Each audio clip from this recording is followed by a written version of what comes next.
Oui, en fait, le débat portait sur la présence étrangère en Afrique. Et cette présence étrangère se manifeste sur deux, trois formes.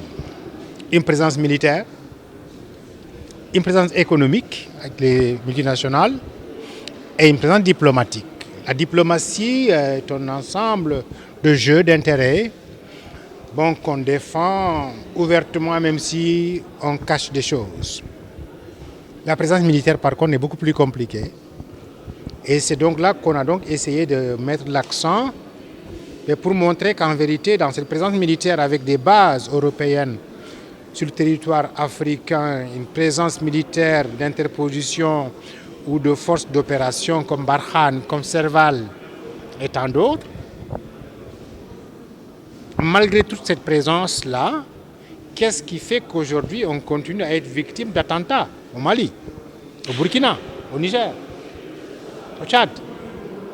Si vraiment 12 000 hommes capables de capter sur 7 km des mouvements de population ne peuvent pas voir des mouvements terroristes qui veulent faire un attentat, si les moyens sophistiqués aujourd'hui que nous avons avec les radars et tout ça, les drones, on ne peut pas surveiller la zone et qu'on continue à être victime, c'est qu'il y a problème. Si avec toutes ces forces aussi on continue à voir des migrants souffrir sur les routes et qu'on n'arrive pas à aller faire le vide des stocks de migrants pris dans les centres de rétention en Libye et qu'on continue à avoir aussi donc des migrants embarqués dans des bateaux pour mourir en mer Méditerranée, mais est-ce que donc c'est pas parce que ces forces dont on parle ne sont pas là pour sécuriser et sauvegarder nos intérêts, mais qu'elles sont là sans doute beaucoup plus pour piller des ressources? L'or, le pétrole, l'uranium, le diamant, le gaz. À notre avis donc, nous avons donc tenté de montrer la relation ombilicale qui existe dans le contexte actuel entre les présences de ces forces étrangères militaires et le pillage de nos ressources qui se passe aussi au moment où des populations dans les mêmes zones sont victimes d'attentats, sont tuées. On attaque même des camps militaires. C'est quand même problématique de voir que des terroristes puissent avoir les mêmes types d'armes que les armées et osent même aller attaquer un cantonnement militaire, osent attaquer une caserne de gendarmerie, osent attaquer une préfecture. Nous pensons donc que cela ressemble beaucoup plus à une présence de prétexte et non pas une présence de sécurisation et d'accompagnement dans la volonté de lutter contre l'insécurité. Quand vous allez sur le terrain dans le désert, que ce soit au Niger, au Burkina, au Mali, mais vous voyez des zones où on interdit d'entrer. Vous savez aussi bien que moi qu'il y a des zones à Kidal, quelque part, où l'armée malienne ne peut pas rentrer. Quelle peut être la raison qui peut faire qu'une force d'interposition interdise à une armée légale d'un État d'accéder à la zone? Quelle peut être la raison? Vous avez vu, et ce n'est pas des fake news, vous avez vu des militaires qu'on a constaté qui voulaient faire écouler de l'or. Vous savez aussi donc que la route, le tronçon entre la frontière entre le Mali et l'Algérie est un passage important pour faire écouler de l'or.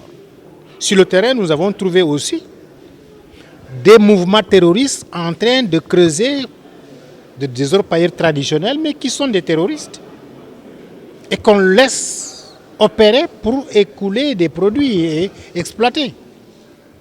Qui les a couverts?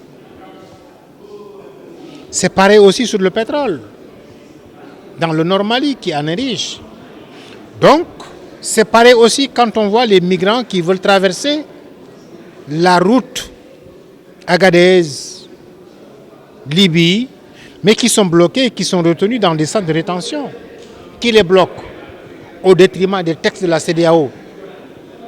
Et qui dit quoi et qui fait quoi? Donc, Il y a un ensemble de questions, d'interrogations qu'il faut se poser pour savoir quelle est la pertinence de la présence de ces forces étrangères, soit-elle d'interposition. Vous avez vu cette semaine, le mouvement social malien est en train de se soulever pour dire à la France de sortir du Mali. Mais parce que pendant 2, 3, 4, 5 ans, ces Maliens ont considéré que cette présence n'avait pas d'impact dans leur sécurité.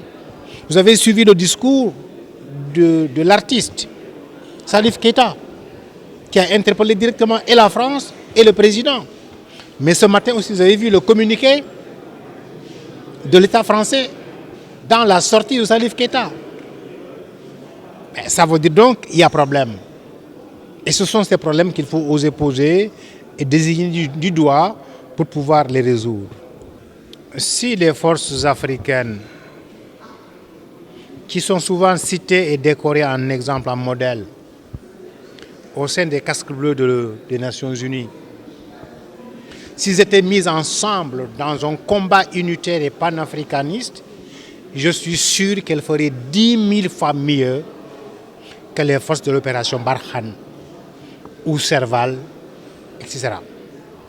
Le problème, c'est qu'aucune de ces forces, à elle seule, d'un État à lui seul, ne peut pas avoir suffisamment de moyens, suffisamment d'outils, suffisamment de capacité de mobilité pour faire face à ce qu'on appelle l'ennemi de l'insécurité.